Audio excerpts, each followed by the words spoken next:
Welcome to She Counts, the Real Talk podcast for women in accounting. We're your hosts, Questian and Nancy McClelland.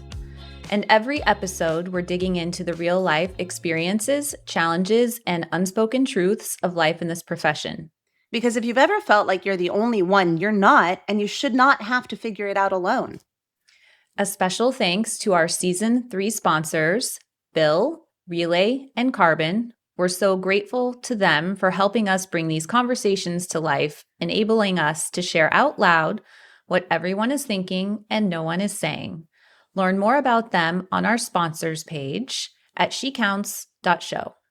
And if you want to support the podcast, the one thing that makes the biggest impact is leaving a review on your favorite podcast platform. Reviews really do help others find us. And remember, you can go to earmark.app to earn CPE credit.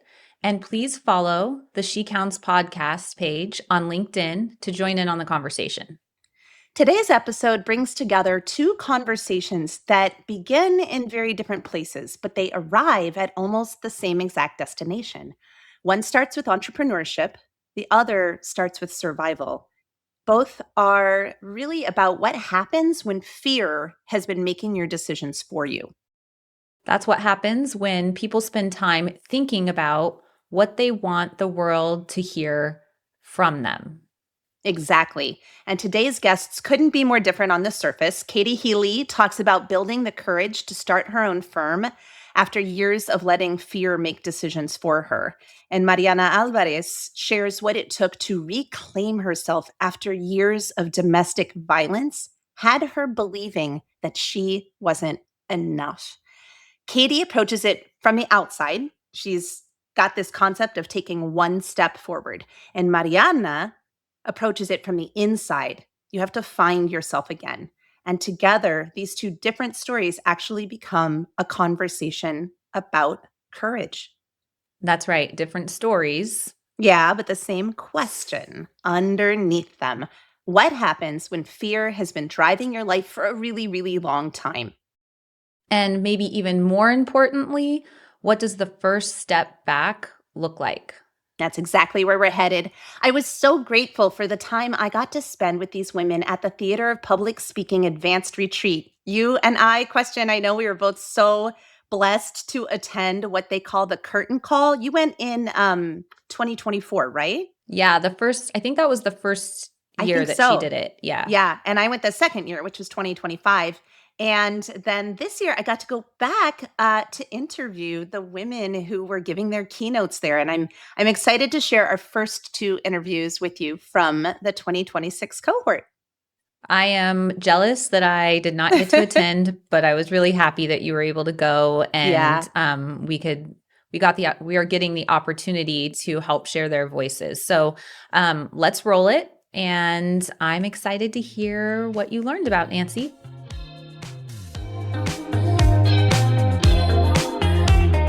Katie Helle, one of my favorite people in the world, is finally on the She Counts podcast.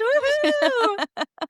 Everyone, my guest right now is a dear, dear friend of mine. As a matter of fact, she's my quote unquote little sister in the Theater of Public Speaking Advanced cohort. And we are here in the Bay Area. You just came off stage, Katie. I did. How did it go? Honestly, it felt amazing. Did it really? It really did. It really did. Just thrilled. That's fantastic. What did you talk about? Basically, I talked about overcoming fear and stepping into courage. Stepping into courage. Is this something that you have dealt with personally? And I say this very knowingly because I know her story. I do. Yes, I do. I feel that, fear stops many of us. It absolutely does. Yeah. And when we let fear in, it starts making decisions for us. Oof. When in reality, we should not. Yeah. We should use it as information, not instruction. I love that. On how to handle any situation. In life, in our businesses, you're always going to have some sort of fear. Yeah. And, unfortunately, people sometimes allow fear to make the decisions for them Mm-hmm. when, if handled the right way, you use it as instruction, to use it as a learning experience, or how to make the next step decision So, versus. how were you able to actually reframe that for yourself? I mean, obviously, if you're talking about this on the main stage Mhm. and recording a keynote on this topic, something pretty significant happened for you to be able to see fear in a different way that you used to see it. I did. I mean, I knew that if I were to let fear take over, it would ruin me. Mm-hmm. I could have said, you know, when fear does step in, we end up saying, I shouldn't have done this. Mm-hmm. And instead of saying that, I mean, for me, if I would have said that and stopped, you know, the life that I was building, ultimately, I would not have the amazing things that have happened Yeah. to me since then. Well, as you know, because you're a regular listener of the podcast, the audience that we're speaking to, these are women like you who are Mhm. either working internally at CPA firms or CAS firms or running their own firms. You've had the experience now of doing all of those things. Mhm. So what would it have changed in your life if you had let fear make the decisions for you? Or, y- how has fear in the past prevented you from doing things? It stopped me from making decisions. Really? Oh, yeah. Oh, yeah. I mean, before I started my firm, I've always wanted to do that.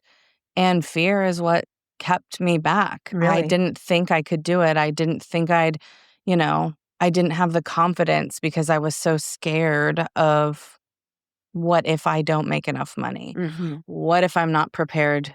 What if I don't know anything? What if no clients want to work with me? Like all these things start stacking up in your head. Oh my gosh, and those are all questions that we They're should be asking, normal right? questions, Yeah. right? They are normal questions, but at the same time, you're letting fear take over when you're not taking action Uh-huh. to answer those questions in a reasonable manner, right? Like when I broke it down was I needed to figure out what kind of money did I need to make Uh-huh. to go out on my own. Let me guess, spreadsheet. Da-da. Yes, I mean, we build spreadsheets for a living, right? Yeah. And once I, dug into the spreadsheet and, did the math worked, it was very logical, right? But my brain was telling me something different, and fear was making the decision for me, even though on paper, it made sense. Yeah. And so I feel like, had I not been courageous enough, I guess, I would not be where I am today. And I am incredibly grateful for the experiences that I've had, good and bad, Uh-huh. because it's really taught me a lot about life in Yeah. general. And, there's so many positive things that outweigh the negative. Yeah. And if I would have used if the point in which fear really set in, if I would have used that as a stopping mechanism, as a stop sign, I wouldn't be doing all the amazing things. I wouldn't be doing the theater of public Mhm. speaking. I wouldn't have met you. Yeah. I wouldn't have the opportunity to be on tax council. Like there are Right. so many amazing things that have transformed my life for the better that I just didn't realize existed Yeah. until I really stopped and figured out what was holding me back. So you had been working at a CPA firm, managing the firm for 15 years. Is that Mhm. right? Yeah. And so when did you first start to have this idea that maybe you could start a firm of your own? It's something I always wanted to do. I've always had that entrepreneurial blood. Yeah. I mean, my dad worked for himself, and I just, I'm very type A driven, and I Shocker. love a Oh my gosh, I challenge. think every woman who's been on the show today. Type A. Yeah. And I've always just I visioned myself doing something on my own. Mhm. I mean, even prior to starting my own firm, for a long period of time, I sold jewelry in a home-based business. Oh my I goodness. did, yeah, and I I don't think I knew that about you. Mhm. Oh, yeah, I did, and I was very, very successful, like one of the top sellers in Arizona, and I loved it, right? And I was my own boss, and I knew someday that I wanted to do it, but I also was the main income earner in our Mhm. family, and that's very scary, Yeah. to walk away from comfortable to Yes. very uncomfortable because you don't know. Yeah, I mean, that's the whole we learn about risk and Mhm. reward when we're in Mhm. school, right? Mhm. Like, the lower the risk, the lower the potential reward, the higher the risk, the higher the potential reward. Yeah. But when you've got that high risk, yeah, you got that high potential award. Your top level is a Yeah. lot higher. Your ceiling is a lot higher, but Mhm. it also means you can go through the ground and, all the way to hell and hopefully back with what happens when it goes wrong. Yeah. And so you were playing it safe for a really long time. Super safe. Yeah. Yeah, I'm just super safe over here, Yeah. and I had so many people telling me before going out on my own, "You need to do this yourself. You need to do this yourself. You're so good. You understand this." And I just didn't have the confidence. I think I needed time. Mhm. Time to figure things out, So here essentially. you are. You're Mhm. looking at this spreadsheet. Mhm. How long did you have to look at that spreadsheet before the same exact story read differently to you? Well, I did not act upon my, goal for 7 years. 7 years? I didn't know that. 7 years. Yeah, I Wow. always wanted to do it, When but you and I started talking about Mhm. it felt like it was new, but it actually had Mm-mm. been out there No, for a a long while. time, yeah. Yeah, that's amazing. Yeah, So, 7 years. what shifted? And specifically, when you tell us about what shifted, I want you to tell it in a way where a woman out there right now who is listening to you, Mhm. who's maybe been only 2 years, not 7 years, maybe Yeah, 2 years she's been thinking about yeah, this. yeah, What shifted for you that might shift for her? and that's my goal is, to share this because, I don't want people to wait 7 years Yeah. to make a life-changing decision that is so incredibly positive. Now, that life-changing decision doesn't have to be the decision to start your own firm. It No, could it could actually be be the decision anything. to close your firm Yeah. and go find a job Yes, that that's you in a love. firm, Yeah, Like, yeah, it could be anything, but for you, it was this particular thing. So let's imagine a yeah. woman's been there for 2 years, she's been thinking about this. Mhm. What shifted? Burnout is what shifted me. Really? Yeah, burnout. I was working a lot of hours, and I loved my job, but when you have a small child at home and you're working a lot, I mean, it's a lot. You're running a household, you're, doing all the kid things, you're working, and it was just a lot, and I was getting to the point where I was like, "I don't wanna do this anymore." Yeah. I Even had though you loved your job? I loved my job. I love what I do. I just didn't love it in the moment. I was something had to give. Something had to give. Yeah. And that's when it kind of flipped the switch for me of like, "Mm, maybe I can do this really now on my own," So your right? spreadsheet showed that you could do it in fewer hours. Totally. I mean, the spreadsheet was one of those where it was like a confirmation of like, "Oh, I only need this many clients," or, "Oh, I only need to make this much of money Mhm, per mhm. month." Well, how many clients does that equate to? And Right. when you see that number broken down, it's like, "Oh, that's a little easier than I thought it was going to be," Yeah. right? And so, that was really instrumental, and honestly, your encouragement was really instrumental Oh, with, the mastermind group and all of you ladies. yes. Yeah, I it was remember it really really, really well. transformational. I It was was just talking really about that group. I much. was giving a webinar just the other night, and I Mhm. talked about how important that group was to me. It was very important. I was in a hard place in my life just because I was burnt out, but I'm not one to throw in the towel and just Mhm. give up, right? And so you ladies really gave me a lot of encouragement, and that's when I really looked at that spreadsheet again and I was like, I can do this. Yeah. I can do this. And that's when it started. That's amazing. Mm-hmm. So how did you get from there to deciding that the message that you want to spread for other women in accounting is that fear is an indicator, Mm-hmm. not something that is should stop you, not something that says you Stop. shouldn't be doing A warning this. sign. Yeah. A warning sign. Well, I don't want someone to spend 7 years waiting to Right. decide, honestly. 7 years is a long time. Yeah. And I just feel that I'm called to share this message, right? I am very passionate about my job. I love what I do. I love the clients I work with.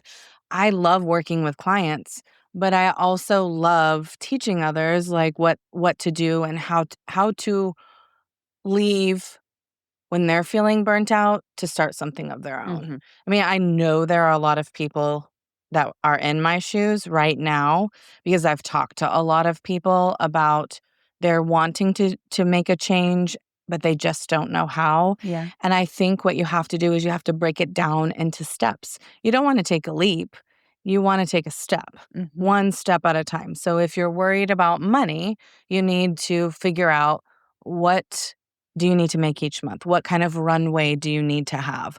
What do you need to learn before walking away? Right. Building up savings. If you're afraid of not having the knowledge, what do you need to learn before you do that? Who could mentor Mhm. you, to run your business? Like there are little steps you can take leading up to that. And those steps might take a long time. Yeah. A little bit of a long time, but some of those steps are so simple. Like Yeah.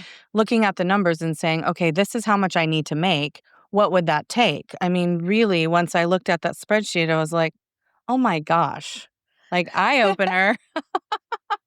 So I think it's just breaking it down into small, measurable steps Right. rather than a leap or, jumping off a cliff. Like that's Right. quitting your job with no plan is not the answer. Right. You don't Right. want to get to that point. And so I think it's really important to take small steps building up to it. So here I am. I've been thinking about this for a couple of years. Again, whatever that is, whether it's starting my own firm or closing up my own firm and going and doing this instead, anything in between. Um, I take the first step and I get scared Mhm. because either the numbers are showing me something that I think is going to be insurmountable, Mhm. or because it's just a natural human response. Yeah. What do I do with that fear? I know you're telling us to push through it, but it's deeper than that. Mhm. I think the biggest thing you could do if you've realized something is get help, Yeah. right? Find a support system, truly. Yeah. Like, find a support system. Find other firms that are running a firm that you want to Mhm. run. Learn from them. I mean, there's so many professionals out there that are so willing to share. You Yes. share, I share, everybody shares. We're not gatekeepers. We want everyone to succeed. It's so true. And there are so many people out there that I have learned from, truly, that I am so grateful for because there are things that you don't know, Yeah. but it doesn't mean you can't learn them. Right. Right. So it's just taking that one little step. So if you look at the numbers and you're still unsure, break it down maybe a little bit further. Okay. What does that take for you to earn that money, right? What services do you want to offer? How would your pricing look? And if those are things you don't know the answer to, learn. That's where you Learn. reach out to other Yeah. people. So let's say your question is specifically about pricing. That's the most Pricing. recent one you said. Perfect. Then you go on LinkedIn. Who's talking about pricing on LinkedIn? And you, just send them a DM? You do, or join a community. I mean, there's so many amazing communities out there depending on what you want to go into. Your Ask a CPA community As a matter is of fact, really Katie helpful. is one of the CPAs in my Ask a CPA community, for which Yeah. I'm endlessly grateful. I mean, it's just like those things. Yours is really good. Another great community for people wanting to go out on their own or maybe just started a firm is Logan Graff's Counter. Absolutely. Counter is so great. There's so many seasoned professionals in there, but Mhm. also a lot of newbies that are learning and growing. And everyone shares. Yes. There's no gatekeeping. There's no negativity. There's none of that. And you know what I thought was really interesting? I know they did their first in-person this week, retreat this week. weekend, yeah. And Logan was posting about the fact that there weren't any group photos because a lot of the people who were there are moonlighting. Yeah. And they're still working Mhm. at their CPA firms. And I was just like, wow, that is a lot of people who are new, I'm telling right? that's what I did. Yeah. I moonlighted for a bit to figure out if that's what I wanted to do. Right. Whether okay. that's right or wrong, you have to understand, the consequences of doing that. In my situation, it's very different because I specifically hire people who are also running their own That's firms. so incredible. So it's great because Yeah. I get to help them build that. Mhm. And then it also, fosters loyalty. And so they're inclined Yes. to stay with me even though they've built something of their own. And so I really like that. It's risky and it has its own problems Sure. for sure. But I really, really like that format because then we can be really open with each other. We don't have to call it moonlighting when it's Collaborating. collaborating. Yeah, Yeah. it really is what it is. Yeah. And I think that we have to shift the traditional models to more modern models because if we continue at the traditional pace, I think we won't have accountants because people don't want to work that way. Wow. And that was really eye-opening for me when I joined Jason Statt's Realize group. Yeah, there's another amazing I community out there. did And that's not how you and I met. That is how we Yeah. met. And I didn't know that there was a different way to run a firm. Right. I had no idea because I kind of was in a square. I didn't get out of the square, right? And once you realize that, it was really eye-opening to see oh my gosh, they do things this way. And that's transformational. That's what kind of kickstarted things. And then the mastermind group was very transformational. And I just think that, you have to be willing to be uncomfortable too. And that's really hard for people to accept. I don't like being uncomfortable, but honestly, over time, I've learned to be, it's okay To to live be in that Yeah, discomfort. yeah, To live in because the that's not where knowing. the biggest growth happens I is totally when agree. when fear is right here and you're standing on the edge of growth. You're really standing on the edge of growth. So you're seeing that fear as Mhm. an indicator of growth, not an indicator that you should stop. Absolutely. Yes, 100%. I love that. Because like I said, if I would have stopped, I wouldn't be here today. Yeah. Yeah, that's amazing. Last year when I was at the Advanced Theater Public Speaking retreat that you've been at these past few days, my presentation was on let's stop calling imposter syndrome a syndrome because it's not a sickness. It is a very human feeling, and it is to me those feelings very similar to what you're talking about. Those feelings like you're an imposter, you don't belong here. To me, they are an indicator that you're about to go into a space of not knowing. Mhm. And the not knowing is where the learning happens. And that's a Mhm. good thing. Mhm. We want to always be learning. It would be a really, really boring life if we just stopped there every time that we started feeling like an imposter. And I feel like there's a lot Of of similarity between. Well, an interesting fun fact I have learned is in a report from 2025, 60% of people want to make a change in their job. They're just afraid to. Are you Yeah. serious? 60? 60%. That's amazing. Yeah, they would make a change, but they're too afraid to take that next step. Okay. 60%. I have a challenge. I have a challenge for our listeners here. Are you in that 60%?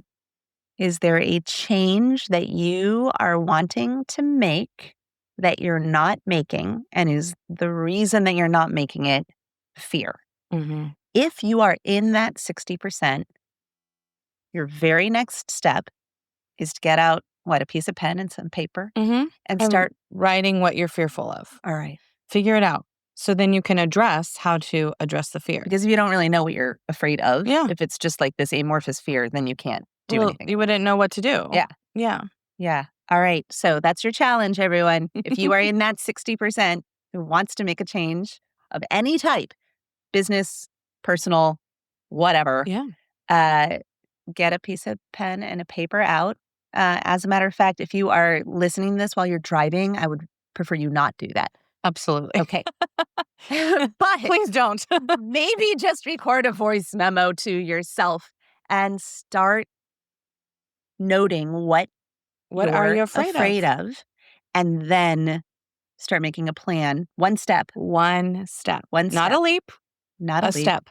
to address one of those fears. Mhm. I love it. Katie, thank you so much for being with us on She Absolutely. Counts today. I am, as you know, endlessly proud of the steps that you have taken to get Mhm. to where you are today, Yeah. and the fact that it's come full circle Yeah. and you are teaching others how to make that leap as well is, I don't know, I just feel my heart just like grow bigger and bigger and bigger and bigger.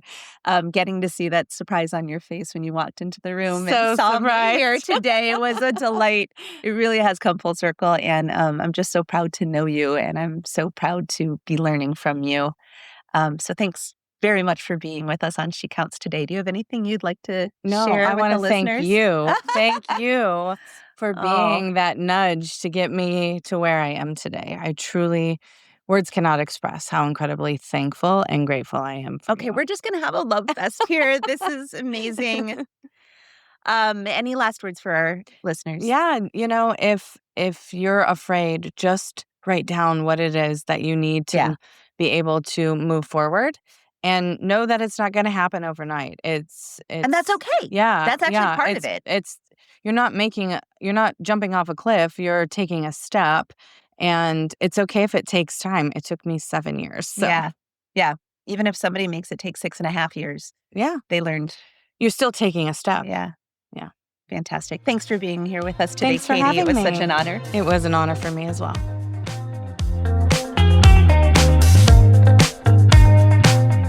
One of the things that struck me listening to Katie is that she never talks about becoming fearless. You know how that annoys me, that idea people say, don't be scared, don't be scared. I'm like, no, be scared. That's okay. That's like the most natural human emotion that our lizard brain gives us, right? Yeah. She talks instead about becoming willing. She didn't wake up one morning overflowing with confidence. She looked at the numbers. She found people she trusted. She took one step, and then another, and then another, and then another. That's right. A little bit at a time.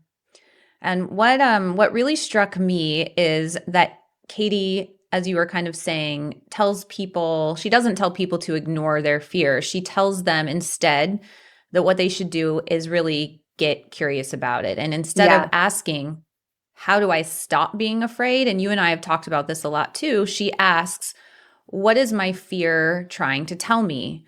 And once Katie was able to answer that question, then she was actually able to make a plan. Yeah. You and I have talked about, in our Imposter Interrupted episode, we talk about fear being a signal that you're heading into a period of growth. And so she took a very similar angle, which was that fear was a signal to her. And what's also fascinating to me is that our next guest, she arrived at almost the same exact destination, but from a completely different direction. Mariana Alvarez, definitely not talking about entrepreneurship, although she does run her own firm. She's talking about rebuilding herself after years of domestic abuse. And this was a very emotional conversation because it's the first time that she talked about it publicly. And as you'll hear, she also discovered that freedom doesn't arrive all at once. It comes kind of like Katie was talking about, one step, then the next step, then the next step. It comes one decision, one realization, and in Mariana's case, one act of self-forgiveness at a time.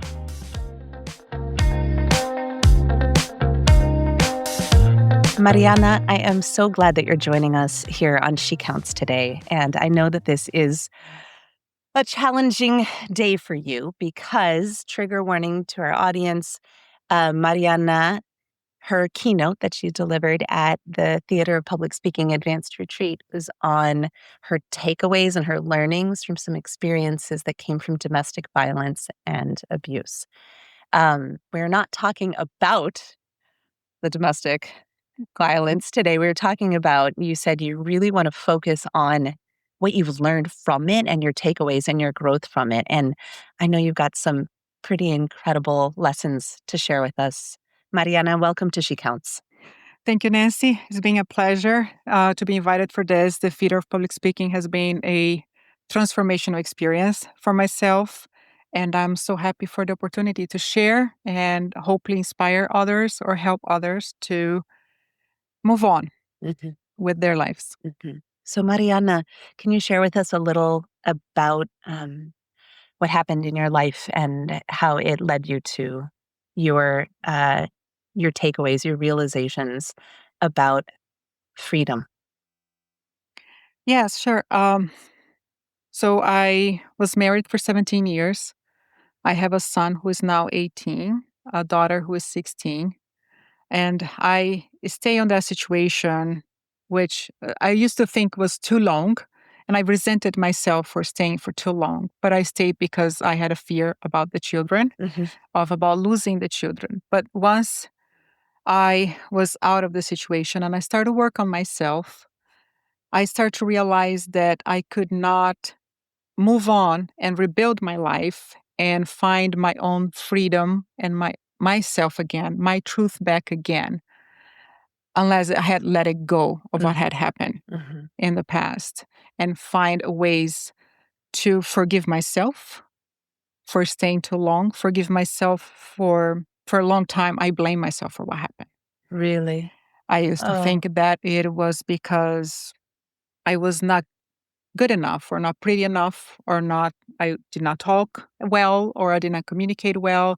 I used to think that something I was doing that was causing the entire situation. But then I learned that that was not true. Not true at all. That was not true. Not true. So I had to find myself again. I lost my own essence during those years. So in seeking to find myself again, that's how I learned that forgiveness was not something that just showed up out of nowhere. It was a long process, and it's not the first thing that came through it. Um, and part of why I spoke on the keynote is for the women who unfortunately are still in that situation. Forgiveness is not something for them to just feel that's another burden they have to carry. Oh, wow. Yeah. First, we need to get safety. You need to get support. Work on finding your own truth. And with that, forgiveness eventually would just come along. And are you talking about forgiveness to the abuser or forgiveness to yourself for the blame that you were inflicting on yourself? Somewhat both. I started with forgiving myself. I had to forgive myself for putting my children on that place because as a mother, I felt the blame. I thought that was my fault that they had experienced that kind of situation. So I had to first find a place where I said, okay, Mariana, I forgive you for not knowing better. I forgive you for staying for too long. I forgive you for blaming yourself. And then it took some years of a lot of internal work, but I got to a point where I now forgave the abuser as well. Wow, that's amazing. That's absolutely incredible to imagine what you went through in that process. You mentioned that it wasn't overnight. How did you do it because you knew that it was through this process of self-forgiveness that you would eventually find freedom from self-blame? Or did you do it for some other reason? Like, where did it come from? What was the spark? How did it even begin? Yeah, it was a lot of introspection. In the beginning, I could say, well, I felt I had become a bitter, sour person because of what happened. And at the start, it was kind of a safe, right? It's safe. So if I stay bitter and sour, nobody else will hurt me. If I keep my anger, then I can defend myself. Anger as a wall. As a wall. Yeah, It was almost like I was guarding myself with the anger, with the resentment and the bitterness. But as I kept searching, I was like, I kept remembering myself. I was like, how I used to be. Right. I wasn't before bitter. all that. I It was wasn't like, sour. I wasn't angry. and talking with friends from teenage years, like, you were always such a kind person. I was like, was I? You really couldn't remember. Right. Yeah. I was You like, had to I had to find go yourself. back to my teenage years, like, and my friends like, you were always so talkative and so friendly, and you were always so kind with everybody. I was like, was I? Well, that's how I think of you. So for I me don't to recall. imagine you as bitter or angry that's a stretch for me. Thank you. Yeah. But it's obviously you were able to somehow reaccess that. Yeah, because what made me realize, like, okay, as my friends were telling me that, because during the period, it also got me distance from my family and my friends from childhood. During the period that you were in the relationship. Where you were being Right. abused. So once I left the relationship, I was finally getting back to my friends. Mhm. And that's when there's like, I'm so happy you're back to us. Wow. And they kept telling me, you were so kind, you were so friendly and cheerful. Was I? I didn't recall that. And then I kept that on the back of my mind, but I was still carrying that wall, like you said. But I started realizing, like, but if I'm still carrying this wall, if I'm gonna still move with my life with that anger, then I'm still there. Right. I'm still letting the entire situation of that person affect me. Mhm. And I didn't want that anymore. Mhm. Like, what can I do now to really, even though I was already out of the relationship, my next question was, what do I need to do now to stop affecting me? Mhm. Because yes, we were not physically together anymore, but for somehow I felt that was still getting affected. Absolutely. I still had that voice on the back of my mind telling me, you're not enough, you're not worth it. Who do you think you are? So I had to reprogram that in myself. And my childhood friends were a great help on that. And I realized, like, well, I don't want to be stuck in this. So what do I need to do to get out? I was like, okay, one step at a time. What is the next step you need to do to emotionally now get out of the situation? And that's when I was like, I have to find my truth back again. Wow. And listening, my friends telling me the kind of person that I was before, that's what brought me back to my essence. That's incredible. That's that's so moving. I can't imagine being in your situation, and I can't imagine the comfort and the empathy and the reassurance that being able to find people who remember what you were like, the kind of strength that would give you. Yeah, the friends and family and any support group Mhm. that can see through that barrier that we put in for our own protection Yeah. when we are in it, it's unbelievably important. It's amazing because you think about it as being a barrier that you're putting up for your own protection, but you're also closing yourself in. Exactly. That barrier is something you then have trouble getting through in order to reconnect with the world. Yes. So you're going through this process. Obviously, you said you had to bring yourself and your children to a place of safety first, Yes. stabilization next, and then you had a process of therapy and of realizing that you had next steps that you had to take to get through this wall that you had built for yourself. Mm. What happened next? Yeah. So um, totally, the first step was making sure that I was safe, that my children was safe, and then I kind of stabilized my life. And after that, I started studying some spiritual teachings Mhm. that was focused on self reflection and it's self reflection, and in meaning that not blaming myself for what happened, but understanding that my healing and my future was in my hands, Uh-huh. not on Somebody somebody else's else's hands, even if it's just somebody trying to help. Because even the support is very important, but in the end of the day, I had to do the work. Right. And I had to be responsible and understand that I am responsible for where I wanted to be, for the person that I wanted to become. So the self-reflection and the self-responsibility were related to each other. Exactly. Exactly. That's amazing. And so here you are going through this process of self-reflection, and it's leading you to self-responsibility. Is that what gave you the courage to break down that wall? Or, I mean, how did you get from the process of self-reflection to the process of self-responsibility? I guess that's my question. It's not what gave me the courage, but what gave me a feeling that of a purpose, Uh-huh. Got it. mostly watching my children. Right. Because as a mom, okay, I'll be okay. I'll take care of myself. But watching my children and my daughter, who is still healing, Right. who is still in the process, I felt it was my responsibility as a woman and as a mother that I need to do something or whatever I can to help others.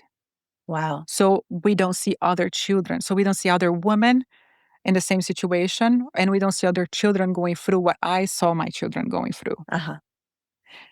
And so that didn't bring me courage, but brought me a purpose. Like Right. Direction. A directions. Like Somebody this, earlier today had talked about their North Star. For you, this was your guiding light. yes, And it was the self-reflection that made you aware of this, and then the concept of self-responsibility, where you were like, I am responsible for getting myself out oh, of the self-blame cycle. exactly, exactly. And that gave me that. What you're saying is a North Star. So now Right. I have a purpose, and when you have a purpose that kind of fills your soul and makes your spirit shine and my body used to bubble. It's like, I don't have the courage, but I know I got to do this. And I started thinking, okay, that's not about me anymore. Mm-hmm. Mm-hmm. I came out to the other side. Right. So you find it you're scared, but you do it anyway. You just do it You just do anyway. it anyway because you've got something that is a bigger calling, which Yeah. in your case was helping your children heal. Yes.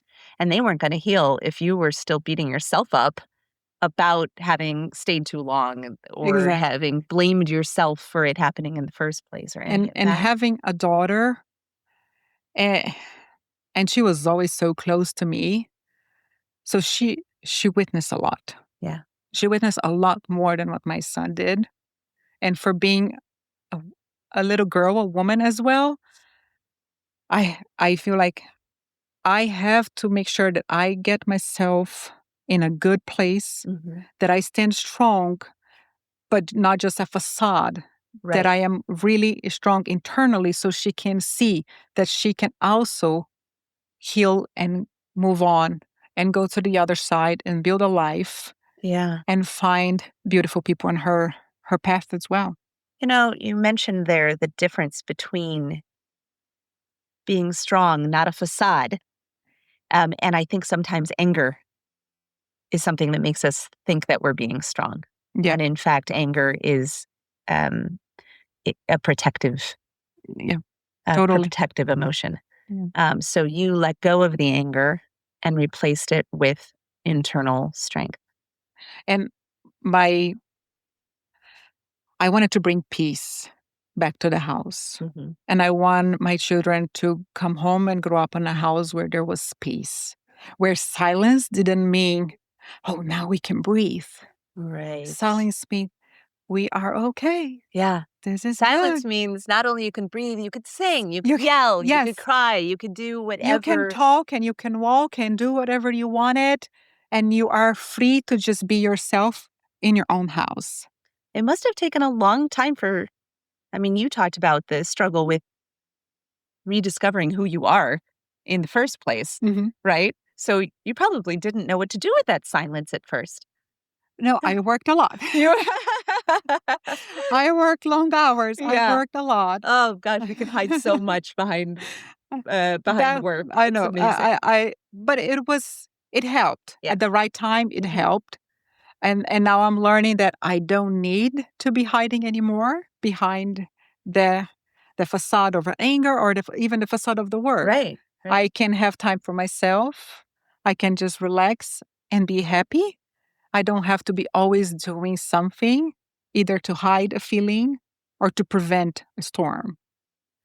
Wow, that constant cycle of motion is something that you actually have learned to let go of and sit in those quiet moments Yeah. and respect them for the freedom that they're giving you. That's incredible. Is there anything else that you'd like to share with our audience? We're all women in accounting, maybe working in a CPA firm or a CAS firm, or running our own firms, or taking a break from work while we stay home and raise our children. Um, we all have self doubt. We all have self blame. Is there anything you'd like to share as a parting thought with that audience? I think we could parallel a lot of what I went through. It was as maybe a lot of women go through, maybe not in their household, but at the same at their workplace Mhm. as well, of feeling diminished some way, somehow, Yeah. in an industry that it's male predominant. Mhm. Um, we don't have to. We don't have to. It's very important that today I'm very adamant of being true to myself. If I like it, I like it. If I don't like it, I don't like it, and I don't need to apologize for it. Oh my goodness. Oh, you're making my hair stand on end. That is so compelling. We apologize too much. We do. We We women really do. apologize too much for anything and everything, and we don't have to. We are all special in the way we are, and we all uniquely and individually have so much to add to each other, to the world, to our children. We just got to put it out there and Yeah. be happy about it and proud about it. Proud about it. Absolutely. Thank you so much, Mariana, for sharing. I know it's difficult to share this story, and today on stage was the first time that you've done that publicly, and it is a great honor that you decided to visit us on Thank the you. She Counts podcast I appreciate the during this invitation. journey. Appreciate Thank the you, opportunity. Thank you, Mariana. Nancy. Questian, it is so amazing to me how two conversations that started in completely different places ended up saying almost exactly the same thing. Katie reminded us that fear doesn't have to make our decisions. And Mariana reminded us that our past doesn't have to define our decisions. Yeah. And at the same time, neither one of them suggested that there would be some dramatic overnight transformation because Right. it's just Yeah. not the case. No, they both kept coming back to that same idea. One step. Maybe your step is starting a firm. Maybe it's leaving one. Yeah, that's right. Maybe it is asking for help. It's forgiving yourself. I'm sure that many of us probably need to hear that in a lot Yeah. of different aspects.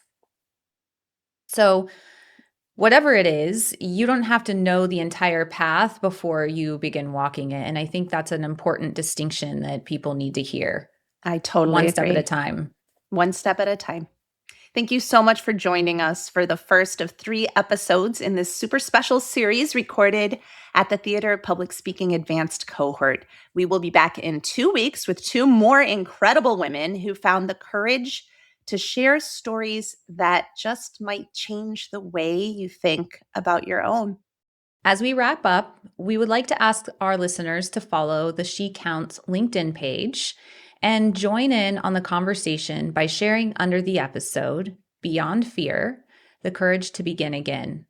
What fear has been making decisions for you lately, and what's one small step you could take to help redefine it? And before we sign off, we want to leave you with a quote by Anais Nin. And the day came when the risk to remain tight in a bud was more painful than the risk it took to blossom. I love that. Me too. Thanks for being here with us on She Counts, the Real Talk podcast for women in accounting. If something in today's episode hit home for you, well, that's exactly why we're doing this. So you feel seen, heard, and never alone. Remember that you can get CPE credit for listening at earmark.app. Links to that, as well as how to learn more about our sponsors' solutions and any other resource, will, as always, be in the show notes. And please remember to subscribe, leave us a review because it helps other people find the podcast. And also please share with another woman in accounting who needs to hear it too. And we'll see everyone in 2 weeks.